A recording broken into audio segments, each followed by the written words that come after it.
A severed head on a pike seemed such a grisly trophy to be displayed in the chapel at Chalons. And yet it took me weeks before I got up the nerve to ask Father Armand why he kept it. The ancient priest stared out the window for a long time, recalling days gone by. "I was there," he said finally, "at the Battle of the Catalonian Fields, fighting alongside Aetius and Theodoric the Goth. I knew there had been a battle here, decades ago. Peasants still overturned skeletons and broken shields with their plows from time to time." "Who was it, Father?"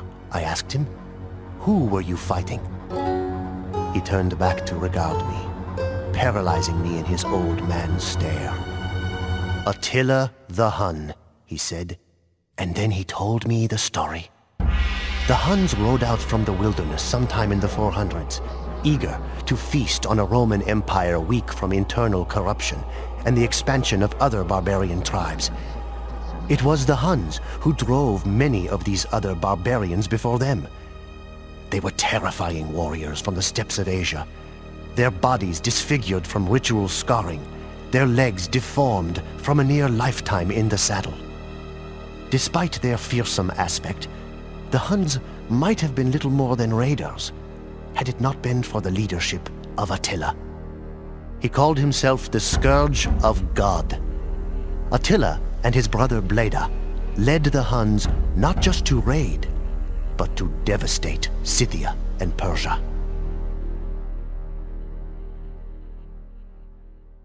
I asked Father Armand more about this legendary Attila the Hun, whom the stories always treat as more of a monster than a man. "He was a man," the priest said, "but he did not look like the Romans, nor did he worship the Roman god. That was the cause of all that was to follow." Father Armand shivered, as if from the cold breeze that blew in from the chapel's open windows. Kingship among the barbarians was not by divine right or lineage, but by who had the strongest will. Attila was the strongest of the Huns, and he reinforced his position by brandishing a rusty old blade and proclaiming it to be the sword of Mars, the old Roman god of war. Attila had a custom of fiercely rolling his eyes, as if he wished to enjoy the terror which he inspired. He had a power over other men, so that many chose to join him. Many foreigners joined his council, Scythians and Burgundians and Goths. Most notable among these was the son of a prominent Roman family, sent as a hostage to ensure peace between Romans and Huns. The name of this boy was Flavius Aetius, a name not soon to be forgotten.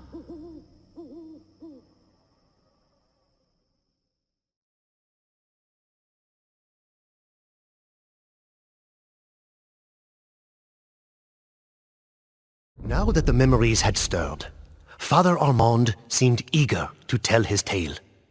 He explained how the Huns, like the other barbarians, had a style of warfare dramatically different from the ancient Romans or my own Franks. The Huns would charge as one group, often firing arrows as they came, and then suddenly retreat again. For the nations of Europe, who were used to forming up lines and columns, and even issuing challenges for personal combat, this was an aberration. They were unable to comprehend warfare in this manner. Barbarians did not conquer lands. They did not try and hold and colonize the cities they attacked. Instead, they ravaged and pillaged and took their loot back to their camps. By that time, there were two Roman empires, the government having decided that the Roman lands were simply too vast for one city to manage effectively. Attila and the Huns began a series of raids into the Eastern Empire. The Roman city of Nisus was erased from the earth. The Huns so devastated the place that when the Roman ambassadors passed through to meet with Attila, they had to camp outside the city on the river. The riverbanks were covered with human bones, and the stench of death was so great that no one could enter the city. Many cities of Europe would soon suffer the same fate. The ambassadors that the Romans sent to Attila concealed an assassination attempt. Somehow, Attila knew of the attempt on his life and sent the terrified assassin back to his emperor with the gold he had been paid to do the deed in a sack tied to his neck. Following such a demonstration, the Huns had no difficulty convincing the Eastern Roman Empire to start paying them a tribute, protection money, to stave off the inevitable Hun invasion.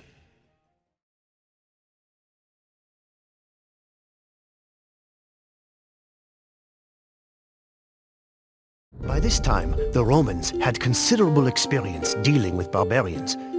They could civilize the raiders to some extent by offering them otherwise useless land on the Roman borders as a token tribute.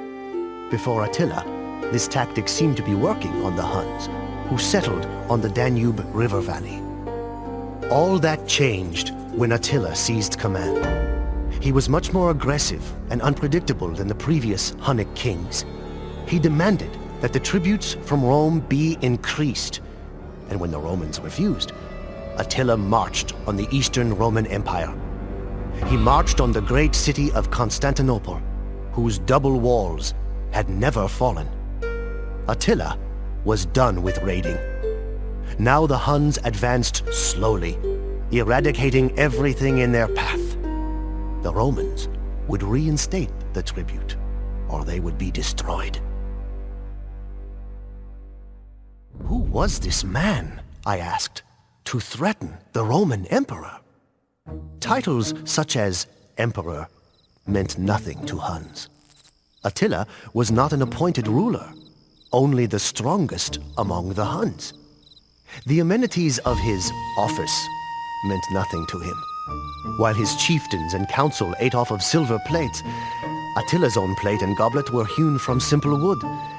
His Scythian garbs had jewels on their sword hilts, and their cloaks were clasped with gold. But Attila showed no such affectations. He was interested only in conquest. Some said that he was trying to build a legacy to rival that of Alexander the Great.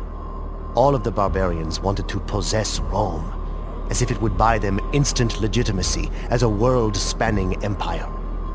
Unlike most of the other barbarians, however, Attila was actually going to get his chance.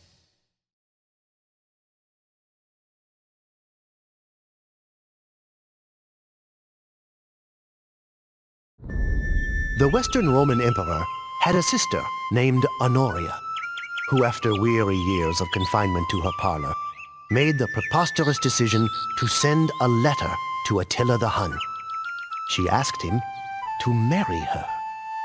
One suspects Honoria did not know what she was getting into.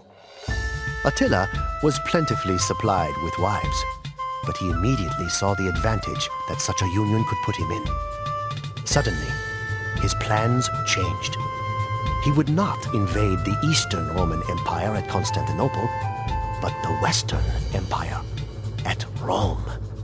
Indeed, he claimed half of the Western Empire as his dowry. Attila sent the Huns to march across the Rhine River and made alliances with the other barbarian chieftains. Some, namely the Burgundians and Ostrogoths, joined the Hun Confederation, while others, such as the Visigoths, sought to seek Roman favor by opposing the Huns. When Attila entered Gaul, what we now call France, he could claim that he merely sought by force what was his by right of betrothal to Honoria. The old priest hung his head as he related what happened next, and I could tell the weight of the memories caused him great sorrow. Attila would stop at nothing until he reached his fiancée Honoria and his goal of ruling the Roman Empire. The ravaging of Gaul was unprecedented. People were tortured, their bodies torn asunder by wild horses, or their bones crushed under the weight of rolling wagons. Their unburied limbs were abandoned on the public roads as prey to dogs. Heads on stakes stretched from Gaul clear back to the Danube River, from whence the Huns had come. They lay siege to Orléans, for Attila had learned much of siegecraft since he had faced the walls of Constantinople. But as the Huns set to their fell task, a great cloud of dust appeared on the horizon. Aetius and the Roman army had come.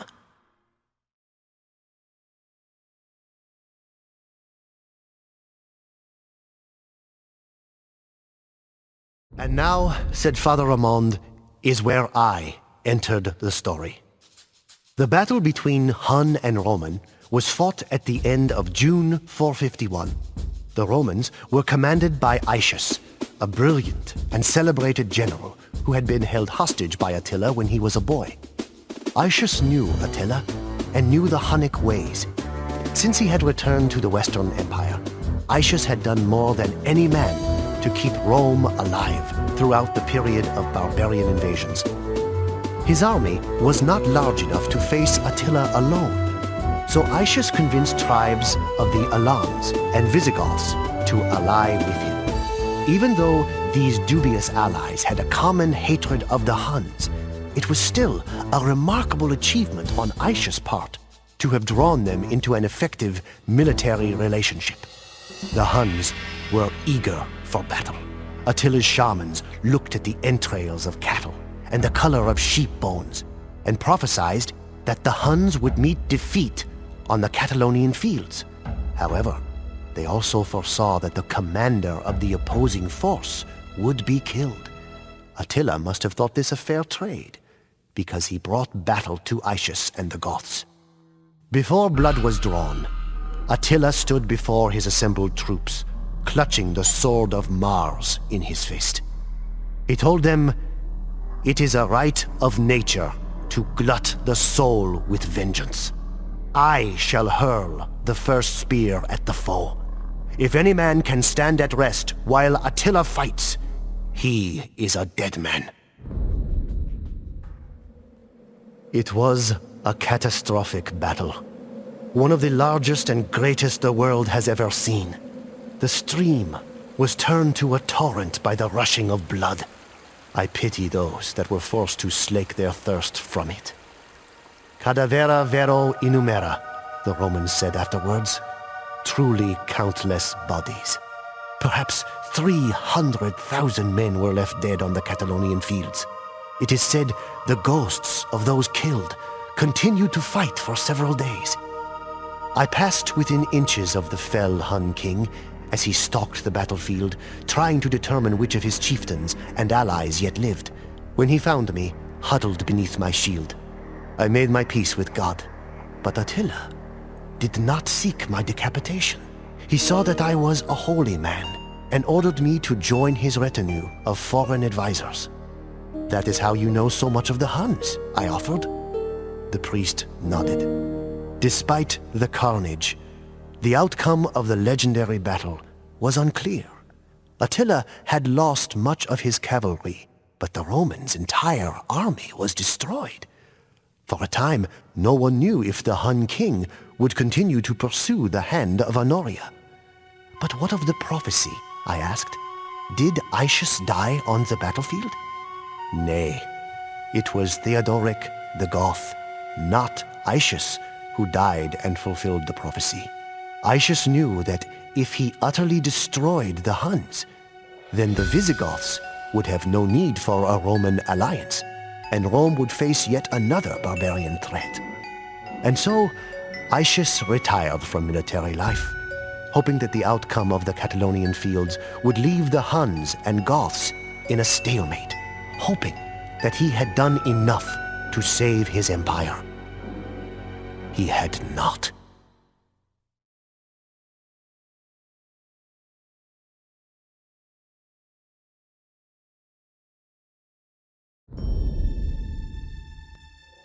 As far as Attila was concerned, Honoria was waiting with open arms in Rome. The very next year, partially recovered from his losses, Attila turned his attention to Italy. The Huns crossed over the Alps and moved down the Italian peninsula, launching another great invasion that terrorized the inhabitants of the Western Roman Empire. He meant to take Rome and crown himself emperor. This was not the Rome of Caesar, mind you. but a withering Rome, beaten from earthquakes and barbarian wars. And this time, there was no General Aetius to hold off the Hun savagery. The city of Aquileia, at the tip of the Adriatic, was wiped off the face of the earth. The fugitives from that pitiful city took refuge among the islands, marshes, and lagoons at the head of the Adriatic Sea, and there founded a state that afterward grew into the Republic of Venice. But what of the Pope? I asked. No one knows what St. Leo said to the Hunnic king, but that very day, Attila turned his army around and started back for the Hun lands on the Danube. Attila the Hun died shortly thereafter. Since he had failed to claim Rome, he could not have Honoria, and instead brought another wife into his harem. On his wedding night, Attila suffered a nosebleed and choked to death. For a man who had boasted that, "Where my horse has trodden, no grass grows," it was a curiously anticlimactic death. The Hunnic warriors cut their hair and gashed their faces so that the king should be lamented, not by tears of maidens, but by the blood of warriors. Attila's bloody reign of conquest lasted only 8 long years. Father Armand was silent for a long time. He glanced over at the head on a stake. "A Hunnic trophy," he said. "I think the man was a Visigoth. He died at the Battle of the Catalonian Fields. I keep it here, so that I may see it every day and remember." "Remember what, Father?" I asked him. "The scent of a burning village, the sound of butchery, the way peasants would flee before the Hun riders, the way we would ride them down, the way it felt to conquer alongside Attila and the Huns." He leaned so close, I could feel his breath. "Sometimes I miss it."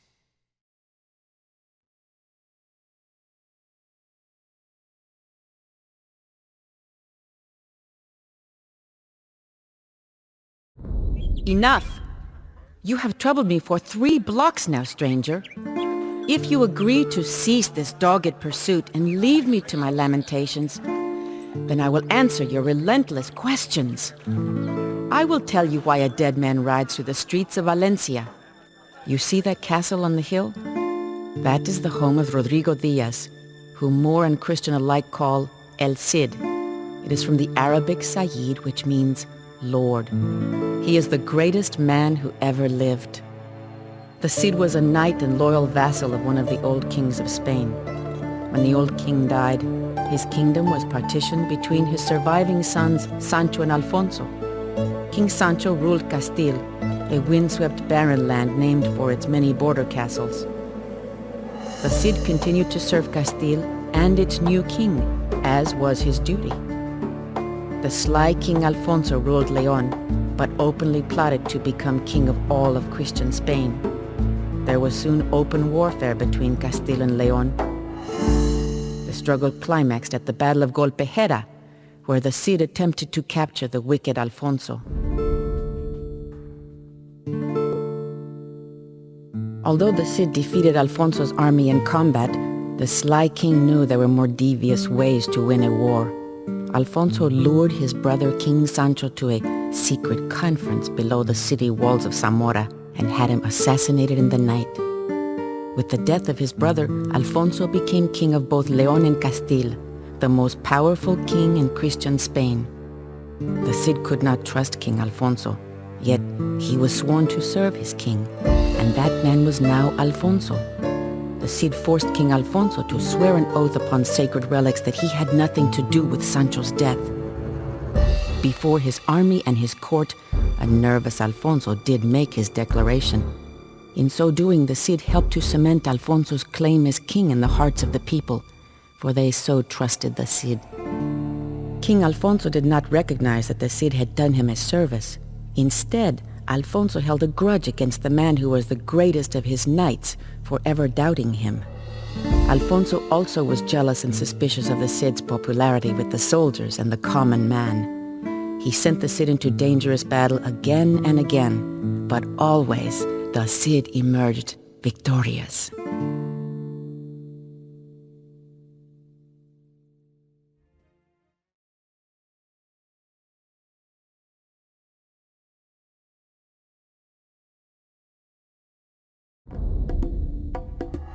How do I know so much of my Cid, Rodrigo Diaz? I am Jimena of Asturias, and I am the dona of this castle. Rodrigo and I were married in Castile in 1075. Those were among the happiest days of my life, at least when my husband was not being sent to do battle against the Moors. Far to the east in the Holy Land, they speak of only one Muslim expansion, that of the Seljuk Turks. But here in Spain we speak of another, the Moors. The Moors ruled southern Spain for so long that Christian and Muslim often lived side by side with little animosity. Such was the case in the city of Toledo, which was in Moorish lands but inhabited by Christians as well. A political assassination had plunged the city of Toledo into a civil war. Seeing a chance to expand his empire, King Alfonso struck at Toledo under the pretense of restoring order.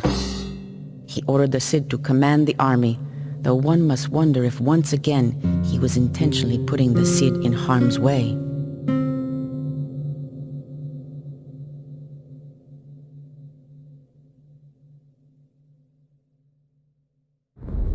Once again the Cid emerged victorious and delivered the city to King Alfonso.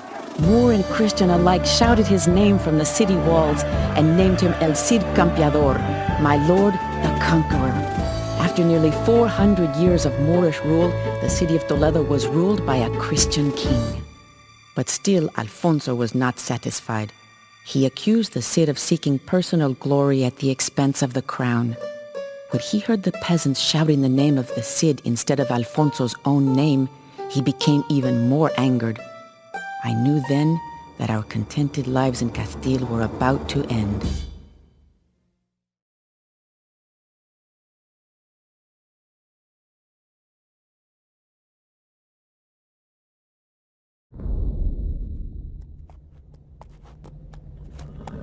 King Alfonso sent his most loyal and able servant Rodrigo Diaz the Cid into exile with only his horse Bavieca.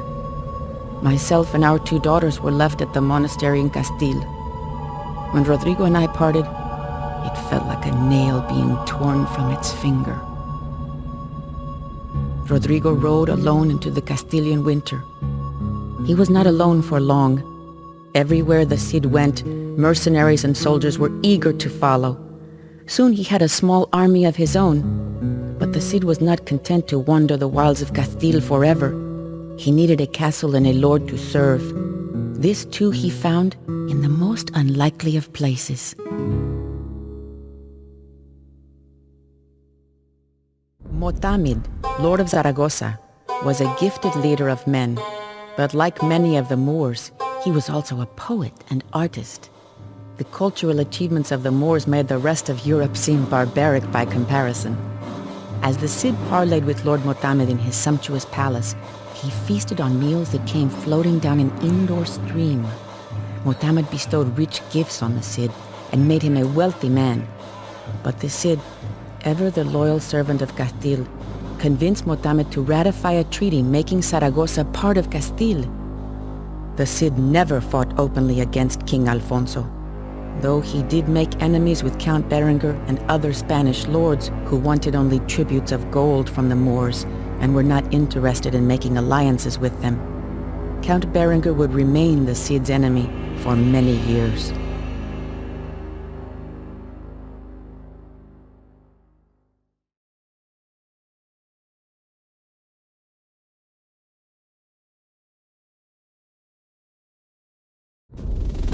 King Alfonso watched with alarm as the combined Christian-Moorish forces of the Cid gained power and prestige. Finally, he could stand it no longer and sent his own army against Motamid's Moors at Zaragoza. As much as he would have liked to come to the assistance of his friend Motamid, the Cid could not draw steel against King Alfonso, as he was still the Cid's rightful lord. Since the Cid could not assist him, Motamid was forced to seek help elsewhere. When he contacted the Berbers who lived beyond the sea in Gibraltar, however, He received more than he bargained for. These veiled religious zealots waged a continuous jihad across the barren dunes of the Sahara.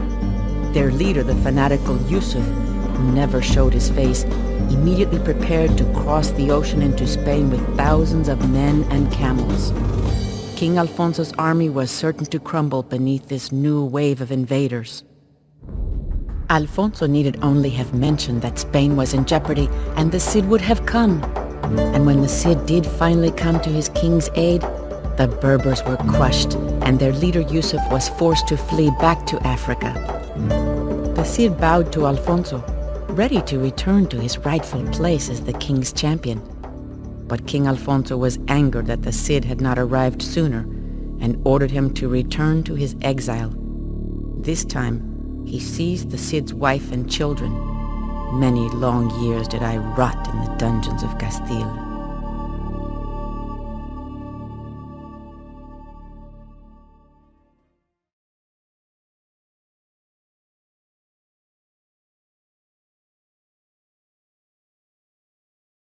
The Cid was in exile again, and this time there were no Moors to welcome him in. He wandered the bleak rocks of Castile and wondered if his tale was finally at an end. And yet, a remarkable thing happened. Many mercenaries and knights knew of the tales of the Cid and were eager to follow him, even without a castle. As the Cid wandered further south, more men, Christian and Muslim, joined his army. Eventually, the Cid had a large enough force to carve out a fiefdom of his own.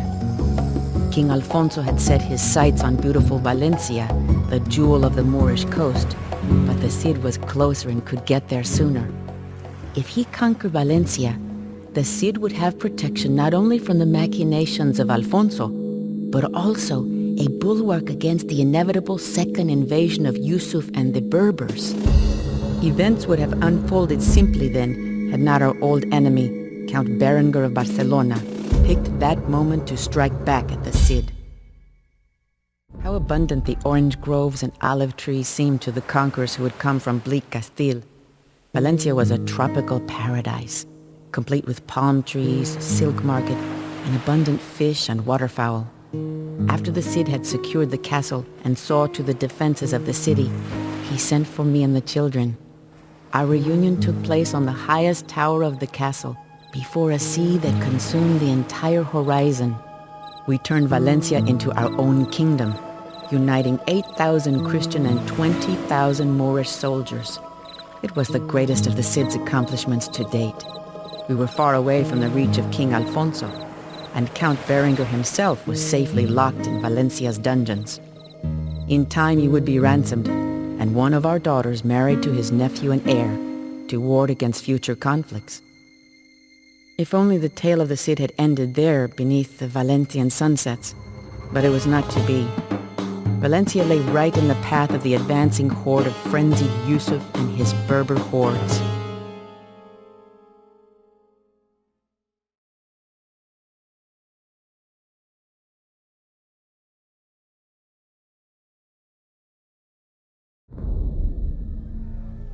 We were trapped and alone in our kingdom of Valencia. The Cid immediately sent out messages for potential allies, but there were few to be found. The Christian kingdom of Aragon was too far away, and King Alfonso of Castile seemed in no hurry to come to the Cid's defense. Even the Cid's old ally Mohamed the Moor was of no avail. Yusuf had sent him into exile in the Sahara Desert, where he spent the rest of his sad days composing poetry. The Berbers rode around the city for 10 days and nights, shrieking and banging their weapons on shields made of hippopotamus hide. But the Cid comforted his troops, prayed and planned a counterattack. And then the unthinkable happened. During a brilliant surprise attack to capture gold and horses from the Berbers, Rodrigo Diaz, my Cid, was shot by a stray arrow. The surprise attack became a rout, and the Cid's men barely made it back to the castle with his broken body. Rodrigo and I knew he would not last the night, but we also knew that without their Cid to lead them, the soldiers of Valencia would never have the strength to stand against the Berbers. So it was that even as he breathed his last breath, I strapped my husband onto his horse Bavieca and placed his sword Tizon in his hand. Bavieca stood out above the city of Valencia. My one hope was that the men would not realize the charade, realize that their Cid was already dead. It was the twilight of Moorish Spain. The Berber army had been broken, and Valencia withstood the siege. King Alfonso would not allow us to bury the Cid until he could personally attend the funeral. When he arrived, he dispelled all thoughts of interring the Cid into the earth. Instead, the Cid's body was preserved and placed near the altar of the church, seated on an ivory stool that he had captured from the Moors, clothed in precious silk and holding his sword Tizon in his left hand. And who was left to rule in Valencia? King Alfonso of Castile? Or Count Berengar of Barcelona? No. Valencia is mine. It is I, Jimena Diaz, who claims rulership of my dead husband's kingdom. And if the Berbers return to Valencia, it is I whom they shall find commanding the soldiers of Rodrigo Diaz, el Cid Campeador.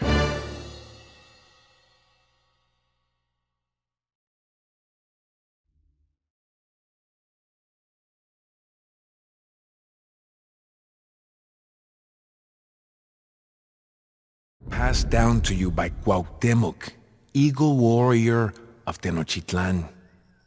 An omen appeared above the forest, the shape of an ear of corn, but blazing like daybreak. It seemed to bleed fire, drop by drop, like a wound in the sky. I am a warrior, not a priest, and knew not what to make of such a sign. I consulted with the seers and magicians to see if another great war was coming, but they answered only in riddles.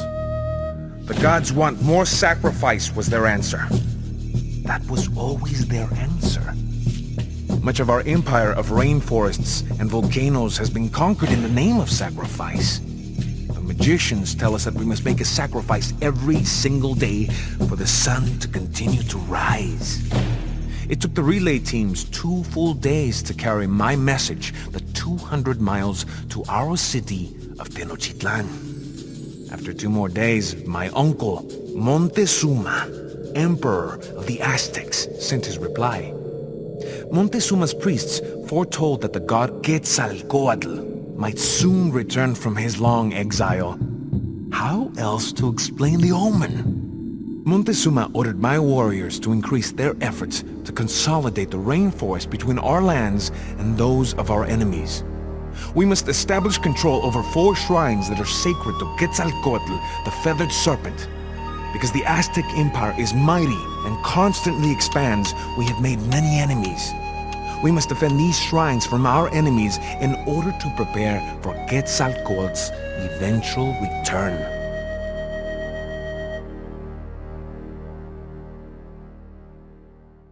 When my warriors had captured the shrines and defeated the Xochomilco and Tlatelolco, we made the long journey back to Tenochtitlan, laden with gifts for Emperor Montezuma, jade, feathers, and of course, prisoners.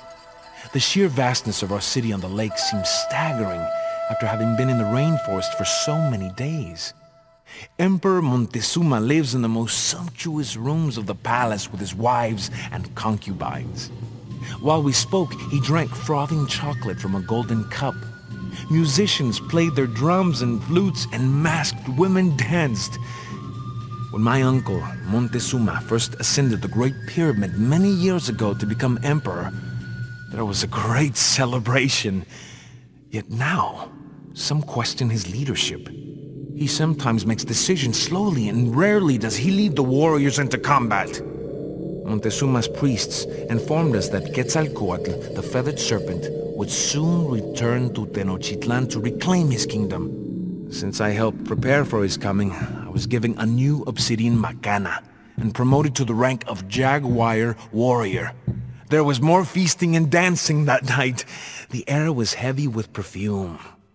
But I noticed as I walked down the steps of the Emperor's palace that the omen still hung heavily over the lake, spraying sparks over the midnight sky.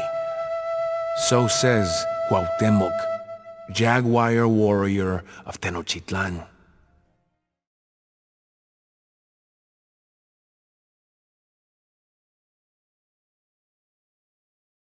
Passed down to you by Cuauhtemoc, jaguar warrior of Tenochtitlan. The gods were still uneasy, for that same year, another omen appeared. The temple of the demon Huitzilopochtli burst suddenly into flame, although it was made of stone. When the people hurried to pour water on the fire, it burned with even greater violence. I asked our emperor, Montezuma, what we needed to do to appease the gods. His haughty priests made the predictable reply: the Aztec Empire needed more prisoners. The sun god and the rain god and even the feathered serpent Quetzalcoatl were angry deities that required sacrifice. Our city-state of Tenochtitlan is allied with two others, together composing the Triple Alliance. Montezuma intended for the Triple Alliance to attack our longtime enemies, the Tlaxcala. I sent the traditional shield, arrows, and cloaks to the Tlaxcala, declaring to them that they would soon be attacked. Then we marched out into the forests, our jaguar and eagle banners ready to clash with the heron banners of the Tlaxcala. Birds in the rainforest canopy took to the sky, eager to be away from the violence that was to come. The first messengers to arrive in Tenochtitlan told of mountains or towers that floated on the sea. Each story told to Montezuma was more fantastic than the last. They could fire stone balls, shooting sparks, and raining fire that could crack open weapons. Huge deer with no antlers carried these gods on their backs. Their swords were iron, their bows were iron, their shields were iron, their clothes were iron. Surely, this was the return of Quetzalcoatl. Montezuma heard these reports with growing alarm as he shifted nervously on the Iquipali, his legless throne. He ordered expensive gifts to be sent to the new arrivals in the hopes that Quetzalcoatl would spare Montezuma when the feathered serpent came to Tenochtitlan. "He has come back," Montezuma whispered to me. "He seeks his place on the throne, for that is what he promised when he departed." I held my weapons tightly but said nothing. How could I challenge the word of our emperor? So says Cuauhtemoc, jaguar warrior of Tenochtitlan.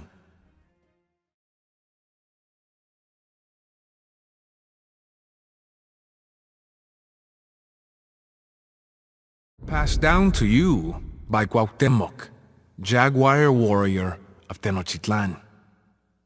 Another omen. The lake around the great city of Tenochtitlan rose and boiled. It foamed until it washed against the houses of the city, sweeping many of them into the lake. I accompanied our dignitaries to meet with the new arrivals.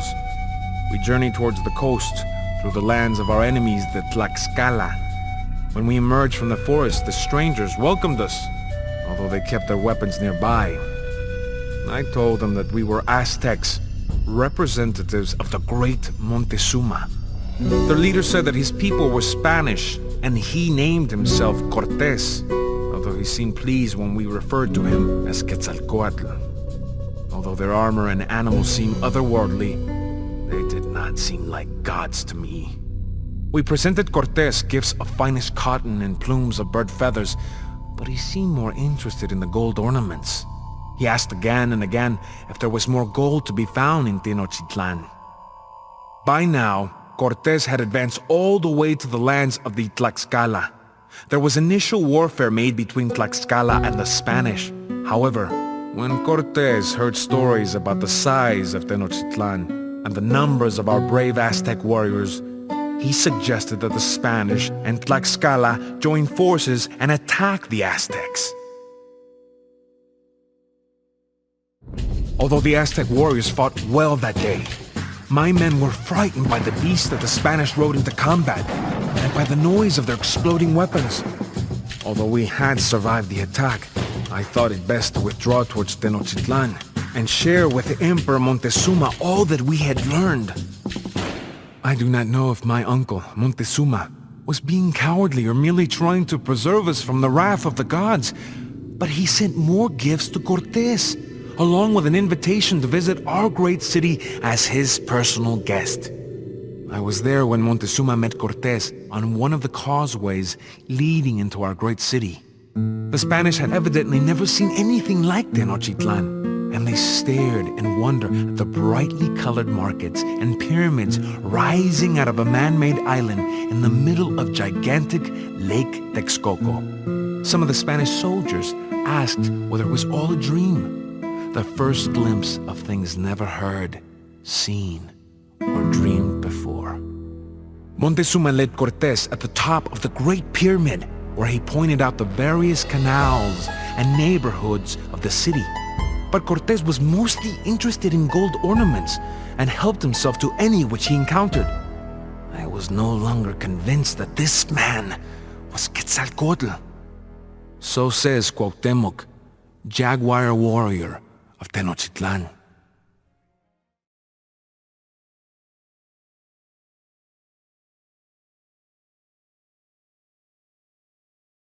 Passed down to you by Cuauhtémoc, prisoner of Tenochtitlan. The next omen we did not see, but heard the voice of a weeping woman who cried in the night that she could not hide her children. Indecision plagued Emperor Montezuma. Was this man Quetzalcoatl, or was he just a man? As the emperor brooded, the citizens grew restless. Cortés kept a close watch on the emperor, and soon Montezuma became a prisoner in his own palace. Thus did the Spanish take Tenochtitlan without a siege. The Spanish collected all of the gold they could find. They were not interested in our art or ornaments, but merely melted down the gold for return to Spain. They also outlawed any further sacrifice to the gods, and when the priests protested, they were killed. The citizens and warriors of Tenochtitlan were enraged. We knew, even if our emperor did not, that these men were not gods. Riots broke out in the marketplaces and at the palace. And when Montezuma himself appeared on the walls, urging the Aztecs to be at peace, the people threw stones at him. It was time to remove these so-called gods from Tenochtitlan. The Spanish called it La Noche Triste, which meant the night of sorrows in their language. At first, the Spanish barricaded themselves in our homes and palaces, but we continuously attacked their quarters. With stones, slings, and arrows, we drove the Spanish and Tlaxcalans through the streets of Tenochtitlan and across the 3 bridges, or over the walls into Lake Texcoco. Thousands died. Those Spanish that were not killed by macanas or javelins were drowned by the weight of the treasure they refused to leave behind. Tenochtitlan lay in ruin, but the city was ours again. Many brave Aztec warriors died that night as well, including noble Montezuma. The Spanish claimed that our own people had killed him with thrown stones. Thus, it was a night of sorrows for us as well. So says Cuauhtémoc, defender of Tenochtitlan.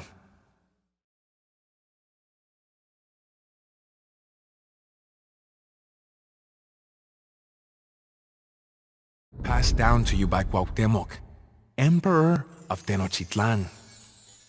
The death of Montezuma only served to further inflame the fury of my people. I planned to lead the attack personally against the Spanish. That is as it should be, Cuauhtémoc, the priests told me. For you are now our emperor. I took my place on the Iquipali throne, and the headdress of the emperor was placed upon my head. A crown is never a comfortable thing to wear. Cortés had still not made it far from Tenochtitlan, for the Spanish were weighted down with our stolen gold. As they fled around the shores of the lake, my warriors pursued them from canoes.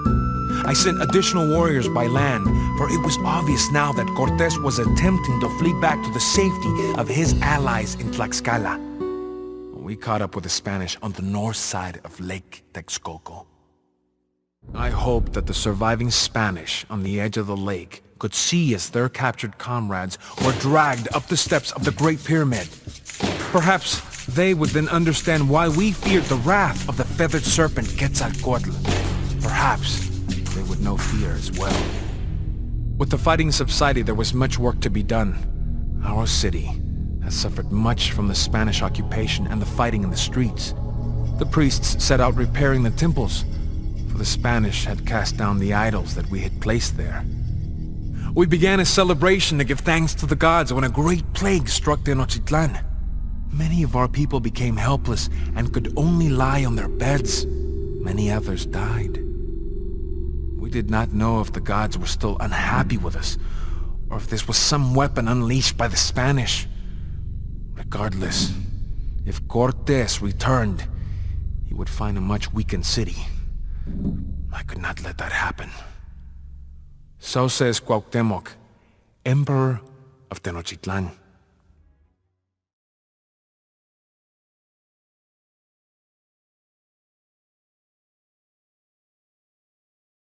Passed down to you by Cuauhtémoc, Emperor of Tenochtitlan.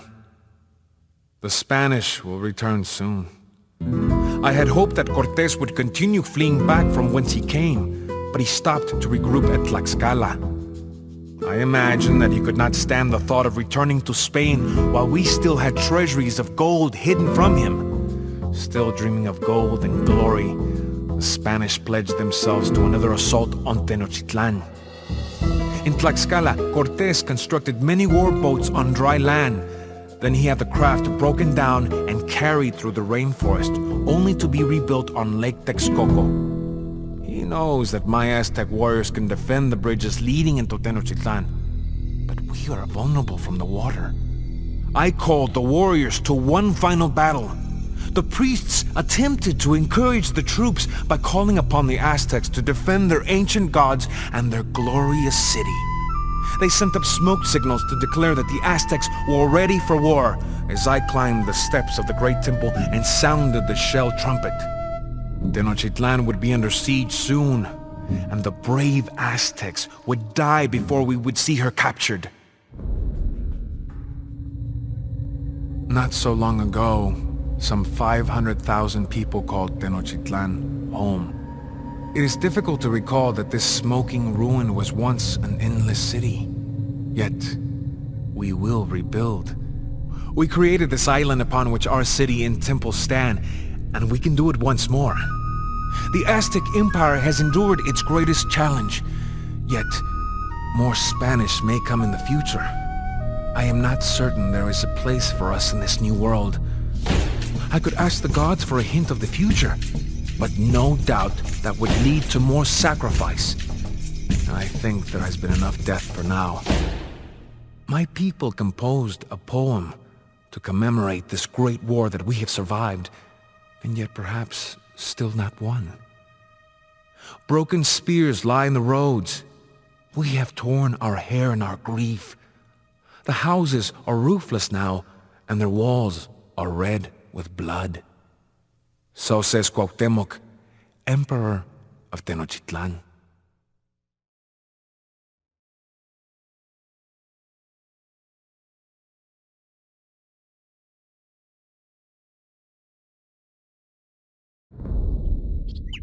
It is impossible to imagine the world ending on such a fine fall day. Yet the storm of Muslim horses continues to rage throughout Europe, leaving conquered cities and shattered armies stunned in its wake.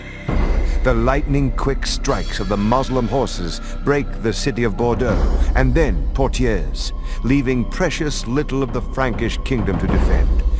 Yet Charles Martel gathers the disheartened Frankish army for one last stand at the city of Tours.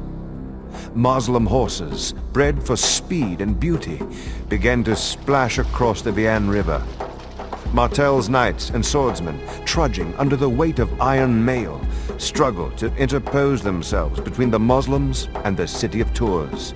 Carrion birds circle in the air, anticipating the savagery to come. The rest of Europe watches anxiously, for this is the climax of the Muslim invasion and the last stand of Christian Europe. The soul of the Frankish army was its knights, but Charles Martel knew that his cavalry, undisciplined, buried under weight of weapons and armor, could not match the swiftness of the Muslim riders. Therefore, he ordered the knights to dismount and join ranks with the Frankish swordsmen to form a tight shield wall. The Muslims had always conquered with swift offensiveness and were not equipped to counter the Franks' defensive strategy. The arrows of the Moslem archers bounced harmlessly off the heavy Frankish armor, and the light Moslem cavalry could not breach the human chain. Battered and bleeding, the Moslems broke ranks and fled back to the Pyrenees and the protection of Spain. From Charles Martel's Frankish kingdom eventually grew the Holy Roman Empire, making him the founding father of both Germany and France.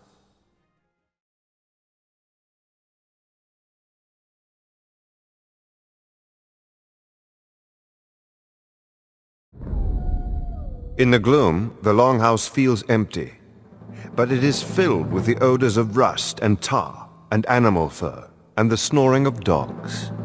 It is the man named Eric who speaks, smacking scarred fingers together for emphasis, the steam of his breath tangling with the wood smoke. He fills the men's heads with legends of exploration and raiding, of a sea that eats longboats and an undiscovered country ripe for Viking occupation. He tells the Vikings that they can leave their frigid homeland and sail across the endless sea of worms to a new world brimming with wild grain and grapes and tall trees. To the Vikings, he speaks of paradise, and of course the grizzled Norsemen are always eager for adventure. When he asks for volunteers, men slam their weapons on tables and shout his name in the cold air. Eric the Red smiles. Much of the Viking history is recorded in oral accounts called sagas, passed down through generations. The most famous sagas are reserved for the adventures of Eric the Red and his men who crossed the mighty sea in tiny ships to forge a new Viking sovereignty. Vinland, as the New World was called, was not kind to the Vikings. Though they lacked the iron weapons of the Norsemen, the native Skraelings were fierce warriors and fought relentlessly to defend their homeland against the Norse invaders. The vastness of the North Atlantic cut off the Vikings in Newfoundland from their homeland, and they suffered many long years in trying to establish their new colony.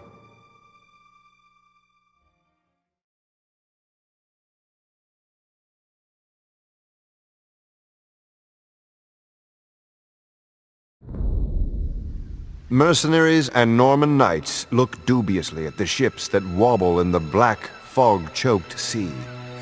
What man is this Duke William to put so many horses on leaky transports? William ignores their questioning glances and stares across the channel in the direction of England. Edward the Confessor is dead, and now 3 men claim rulership of England. Harold the Saxon sits on the English throne, and even now hastens to fortify his shores against 2 invasions. Harald Hardrada, king of Denmark and Norway, sends Vikings from the north, as William invades from the south. The outcome of this 3-way conflict is as murky as the fog that shrouds the English Channel. Harold the Saxon's Huscarls are professional soldiers, not mercenaries. William's only chance of defeating them is to use heavy cavalry, but to do so, he must first get all of these horses onto these unreliable boats. The future of England is about to be decided. Harold the Saxon's Huscarls looked certain to defend the crown for him as they fought the Vikings to a bloody stalemate at Stamford Bridge. Despite his losses, Harold marched his exhausted troops south to meet William the Conqueror near Hastings. William's archers and pikemen were no match for Harold the Saxon's veteran Huscarls. Harold even broke the charge of William's knights. William himself went down in the fray, and as rumors of his death spread, the Normans turned to flee. But William was not dead, and he rallied his troops by throwing aside his helmet so they could see his clean-shaven face and know he was alive. William and his armored knights rode down the Huscarls, breaking the Saxon force, and continued their ride all the way to London. William was crowned king on Christmas Day. Because his reign eventually ushered England into a position of unprecedented world leadership, the The year 1066 became established as the most famous date in English history.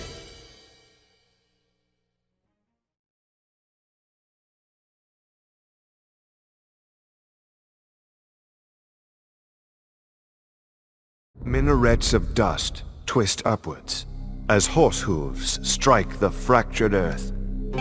Thousands of Seljuk Turks stream across the barrens of Anatolia to converge on the walled city of Manzikert, which was recently recaptured by the Byzantium army.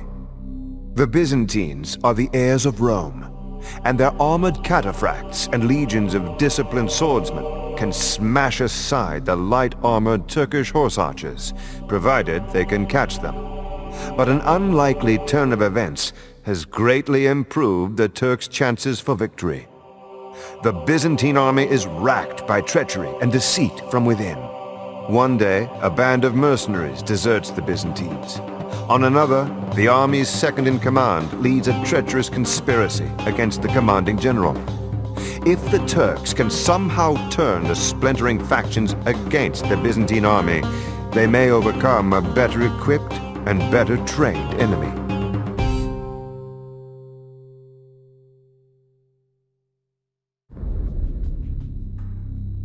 As long as the sun was in the sky, the Byzantine army could fight the Turks back towards their camp.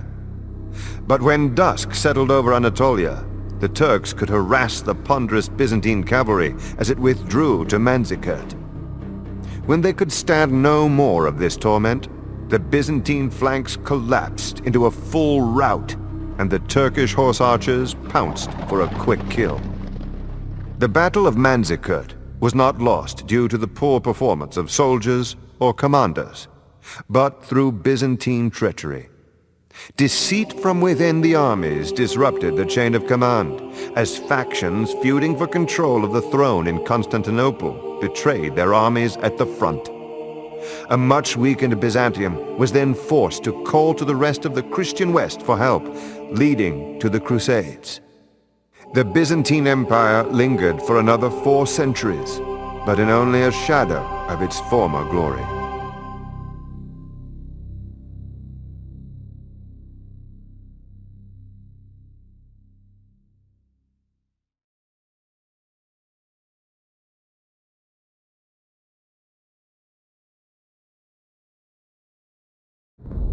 The rains come again, until there is nothing left of road or wood or field. Nothing in the entire world but mud. The exhausted English soldiers hoist their longbows over their heads, trying to protect the precious yew wood from the water. The empty wagons can scarcely roll forward, even though all of the supplies have long been eaten. From the rear, terrifying hoofbeats resound. The French knights have come. The English have been in a slow retreat ever since the debacle at Harfleur, where King Henry V's glorious siege dragged on and on, costing the lives of 3,000 Englishmen. Now, Henry has all but abandoned his dream of establishing his hereditary claim to the French crown. Like his men, he only wants to reach Calais and the ships that will return them home to England. But on the road back to Calais, the French army overtakes Henry. Knowing that the English are fatigued, starving, and outnumbered 3-1, the French have no interest in negotiation. The English make their stand on a wooded hilltop. The archers plant stakes in the ground to offer some barrier against the deadly French cavalry. Henry's only hope is that his lightly armored infantry prove more nimble than the impetuous French knights, and that the range of his archers can even the odds before the French horses are upon them. The Battle of Agincourt is remembered not because it was an inevitable triumph, but because it was an upset. Outnumbered English longbows were victorious over French knights only because the knights had to charge up a muddy hill through a dense forest. The English wore little armor and were able to catch the encumbered French in the middle of their retreat. A charge by Henry and his surviving cavalry pushed aside the beaten French and opened the road to the coast. Despite his victory, Henry did not follow through on his attack, but withdrew to England. The true winner of the battle was Burgundy, which was able to come to power in a vacuum emptied by both the English and the French.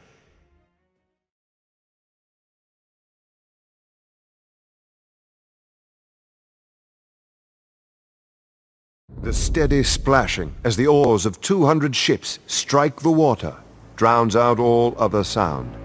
The most powerful fleet ever assembled by Don Juan of Austria and his allies in Venice sails under the burning light of dawn towards a final encounter with the Ottoman Turks.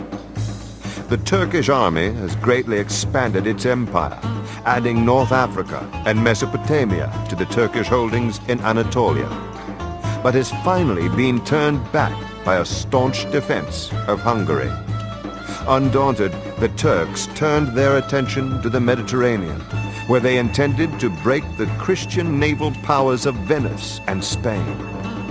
Now, 230 rowed galleys and 6 heavy galleasses lumber into the Bay of Lepanto to meet the 270 galleys of the Turkish fleet.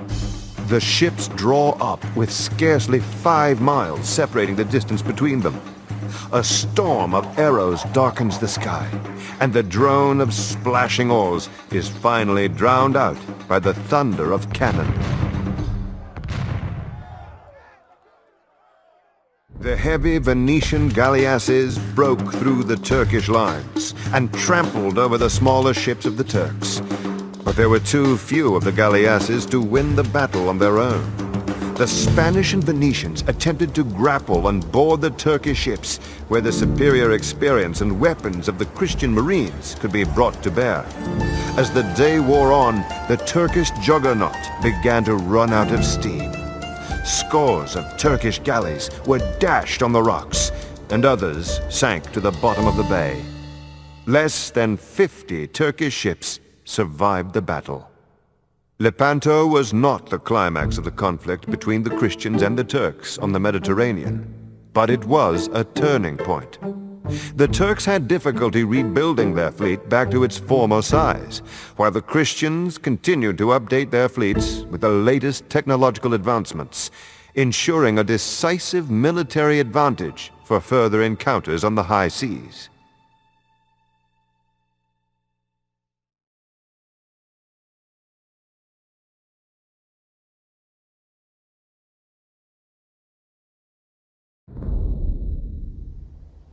The ships slide through a mirror-flat ocean, stained red with spring seaweed.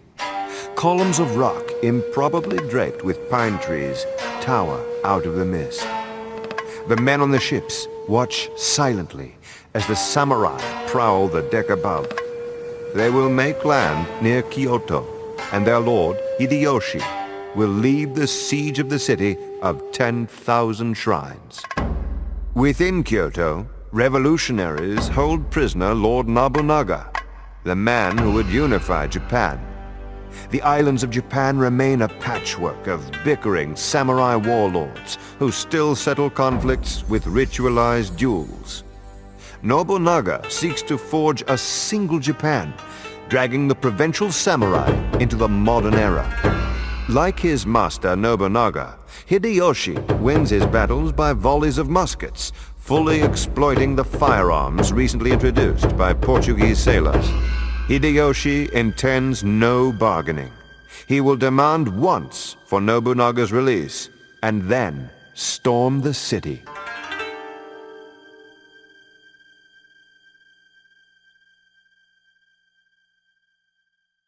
Kyoto paid dearly for Nobunaga's death, and in the end, Hideyoshi was able to accomplish what his mentor could not.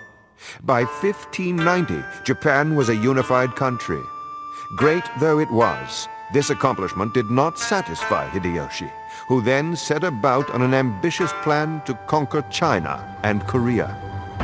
Japan was not free of conflict, as civil wars continued to rise and fall for many years. However, the Ieyasu family, former allies of Hideyoshi, continued to rule Japan as shogun until the 19th century.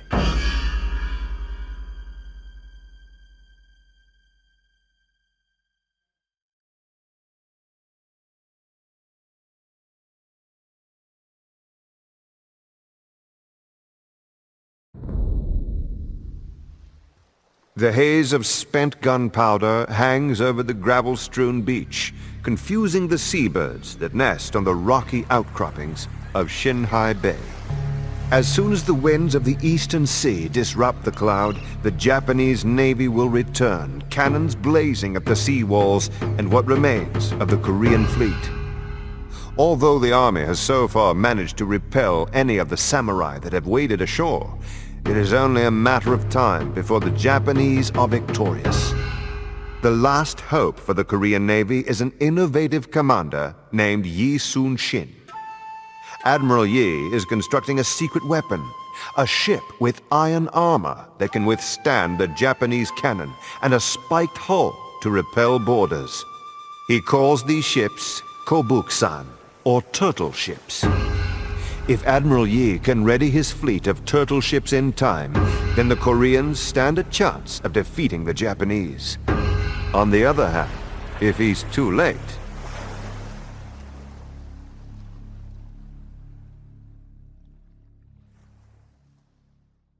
The Japanese were unable to establish a base on either China or Korea. Therefore, all supplies and reinforcements had to come from the Japanese islands themselves. Once Admiral Yi destroyed the Japanese Navy, the samurai armies were isolated from supply, and the invasion ended. Yi Sun-shin died in the battle, but the Japanese commander Hideyoshi died soon after, and with him, the lust for Japanese conquest. The possibility of a Japanese empire in Eastern Asia in the 16th century died under the guns of slow but deadly armored Korean warships.